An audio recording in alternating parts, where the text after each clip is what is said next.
Hi there, I am Alex Cunningham, and I will walk you through this Squarespace tutorial step by step.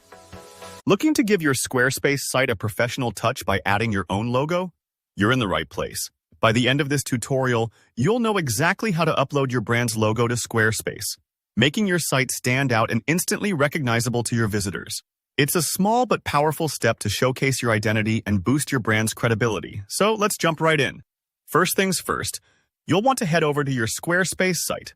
Just log in, find your site on the dashboard, and open it. Once your site is up, look for the button or link that says Edit. This is usually near the top or side of the page in the admin area. Go ahead and click on it. You'll now be entering editing mode, and things might look a bit different here, with editable outlines or boxes popping up over different sections of your site. If you've never used editing mode before, don't worry. It's designed to help you make changes directly, so you'll see exactly what your visitors will see as you work. Now that you're in editing mode, focus on your site's header.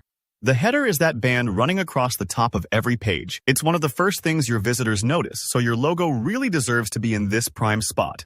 Hover your mouse over the header area, and you should see the option to edit or customize it. Typically, a little button that pops up saying Edit Header. Click on that, and you'll see options for everything that appears at the top of your site. Within the header settings, you'll want to look for your site title section. This is where your site's name usually appears, and most Squarespace templates either feature the name as text or allow you to swap it out for a logo image.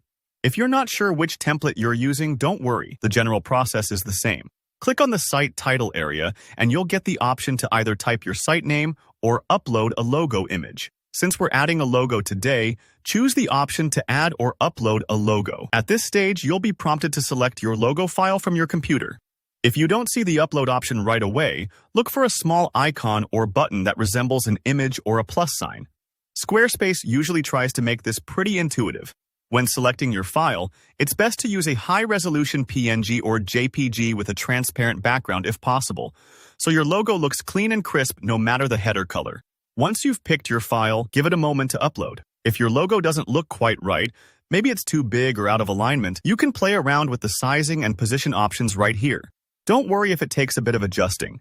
You want your logo to reflect your style just the way you imagined. When you're happy with how the logo looks, head down to the Save button. You'll usually spot it floating at the top or bottom of the editing panel. It's really important to save your changes. You don't want to lose your hard work. Click Save, and that's it. Your brand new logo is now live on your Squarespace site. So there you have it, your own logo, proudly displayed for every visitor to see. If you ran into any snags or have questions about sizing, file types, or header layouts, drop me a comment below and I'll do my best to help out. If this tutorial helped you upgrade your site's look, don't forget to hit the like button and subscribe for more helpful Squarespace tips and tricks. Thanks for watching, and good luck with making your site truly yours.